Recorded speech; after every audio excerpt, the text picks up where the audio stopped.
Alright, so we are on day one of supercharger build. It is actually Thursday right now, but right over here I have the ECU for the Mustang.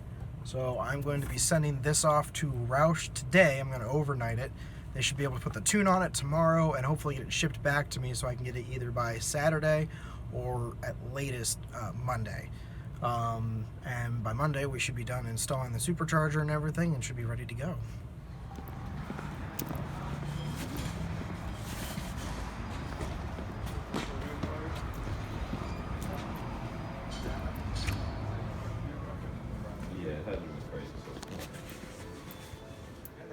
Yes. Okay.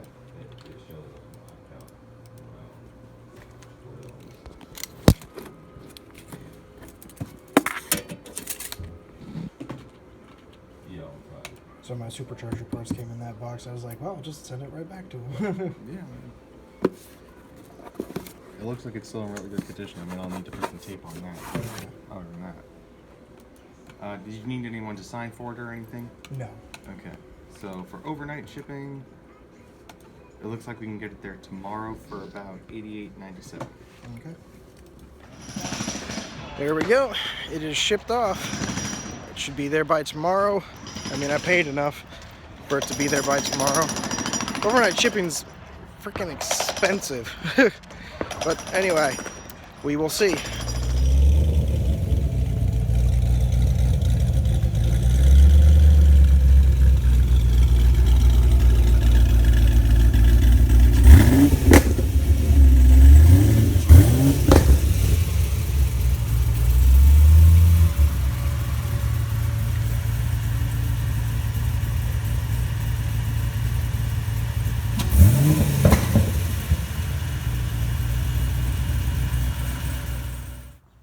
Nick, what are we doing today? Bolting on some freedom. Bolting on some Frito. Yes, sir. Oh man, I've already got the oil draining out of it. What are we doing, Nick? Draining all the fluids, getting everything ready for proper disassembly. We've got all the underbody molding off, oils out, get the coolant out, and we're ready for proper removal of all of our upper hoses. Yeah. This video is not really going to be a step-by-step show you guys how to do it, mostly because, well, we've never done it before. We are following a video from CJ Pony Parts, and I will link that down in the description. So far, it's going pretty good. Yeah, well, what'll be interesting is to see how long it really takes. Everyone's saying 10 hours. We'll see. I'm sure that's 10 hours, one person. We'll see how many it takes the two of us, and we'll figure out how novice we really are. Yeah, which we have given ourselves about 3 days worth of time to get this done, just as a just in case. Really, the big thing that's going to hold this back is seeing how long it takes Roush to send us back the ECU. You know, because it's during the holiday season. Hopefully, their people are working, but yep, exactly. We'll give them a call a little later today and see if our fortune is good or not, but yeah, that won't stop us. We're gonna get everything bolted on. What is it, 620? Somewhere around there. Well, that's what he said. Yeah, the video said. Like it says 670 is what it does at the crank. And if you do 15%, yeah, it's like 570, something like that. 570. You know, but I guess it's one of those like results may vary type things. Well, every car's just a little bit different. Yeah. But exactly. all right, so 570 at the rear. All right. You know, which I mean that's a huge jump to get closer to your car. Yeah. You know. Well, you're gonna feel that's a huge change. Yeah. Huge change. Which while my Mustang GT is down, I picked up another Mustang GT. That one's my dad's, my dad, I've been trying to convince him to get a GT350, but they don't come in soft top. And he's an old man, and so he has to have it where he can put the top down.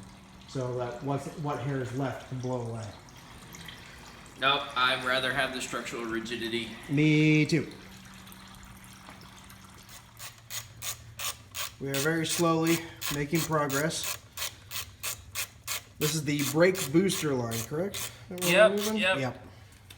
we're basically at this point just removing all of the vacuum lines, all of the fuel system lines. This is probably the part of the job that's just not very fun. No.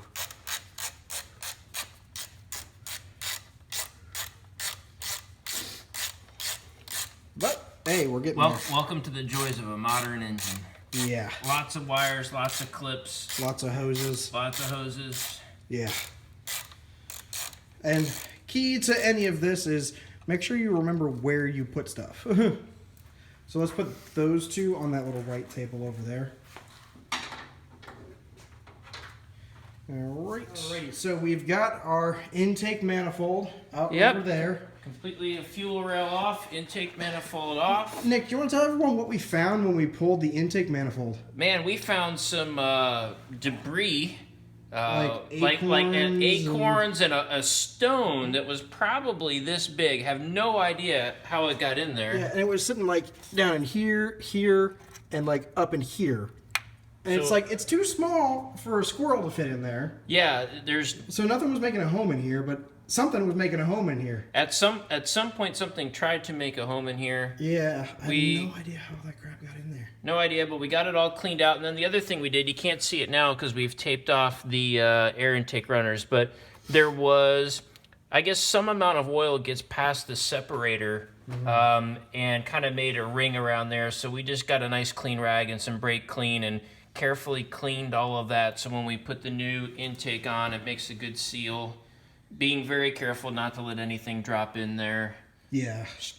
Kind of just doing some cleaning and some maintenance to make sure that when we put everything back together, we get good tight seals. Yep. Alrighty. And cut to several days later. I am so sorry, guys. I am an awful YouTuber. I forgot to film, or not really forgot to film. It's more, was so involved with everything I was doing that I couldn't film and also do work on the car. But as I will show you, we have got everything in here. The supercharger is in. I just installed the ECU. We've got a new air box. We've got everything in here. Our second degas bottle. Just, oh man, it's so beautiful. Oh, I am so happy with this. All I've got to do is hook up the power now, and we can start this bad boy.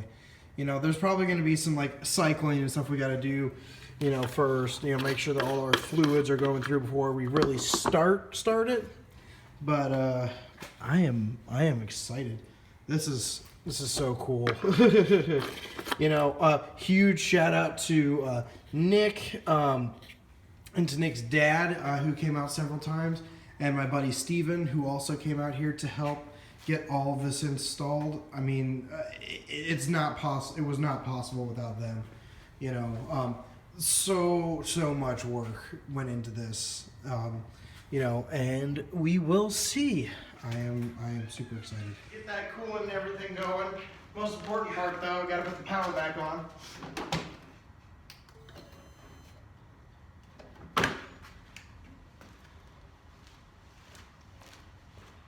See how many error messages I get.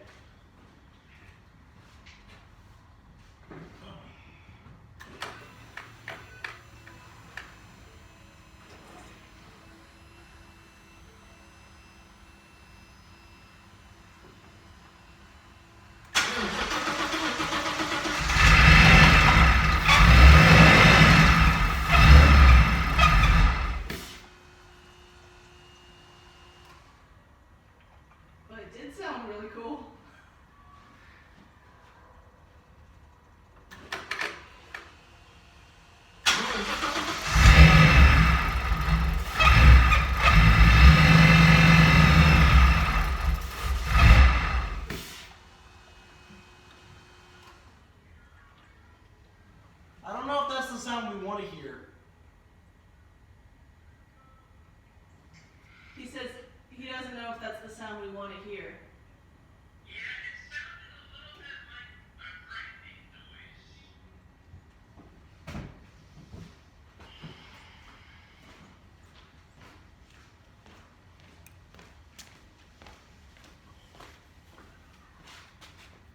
This definitely spun over. Yeah, I saw it spinning. Got pressure on this. Our fluid is low.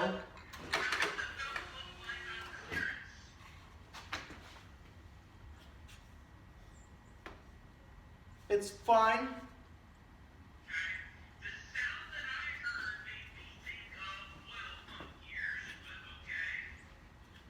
Yeah, Trying to place the smell down.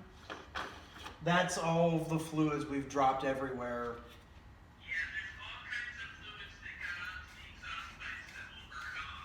Yeah.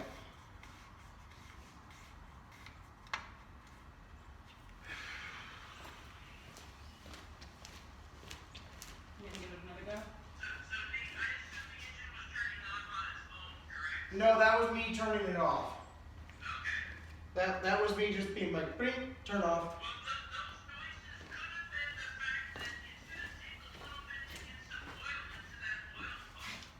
Yeah.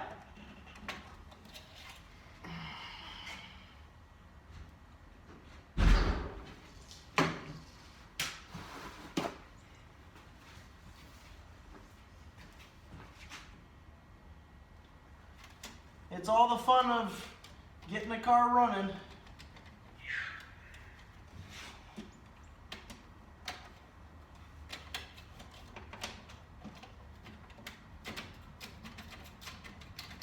Boy. Gonna have to do something different with my dipstick. Ugh.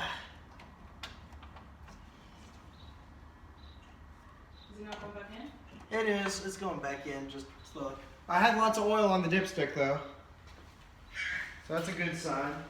And we filled it with 8 quarts of Royal Purple.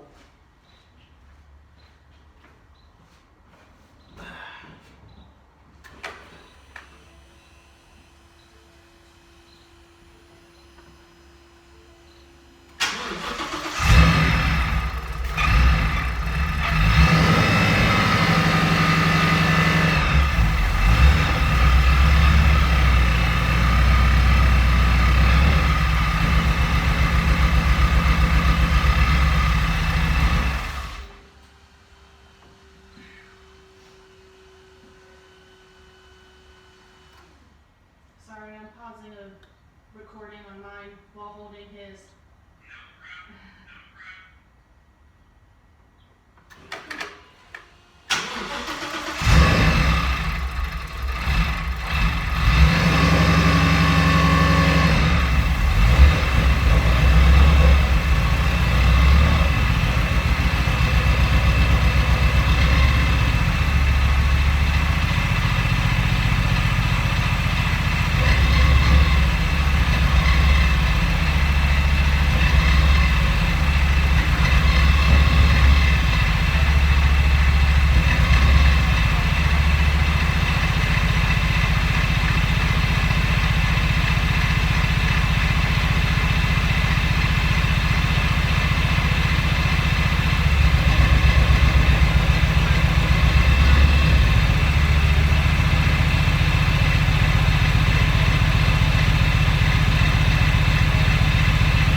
What? I got nothing on throttle when I touch it.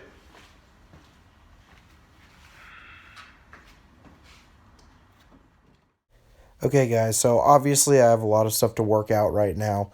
I will be bringing another update video here pretty soon, but until then, just know that there's a lot of things wrong with the Mustang at the moment that I have to fix, and none of them are anybody else's problems but mine. This isn't Roush, who I bought the Mustang supercharger from, or anybody like that. It's just stuff I've got to work through. So until next time, thank you, and have a good day.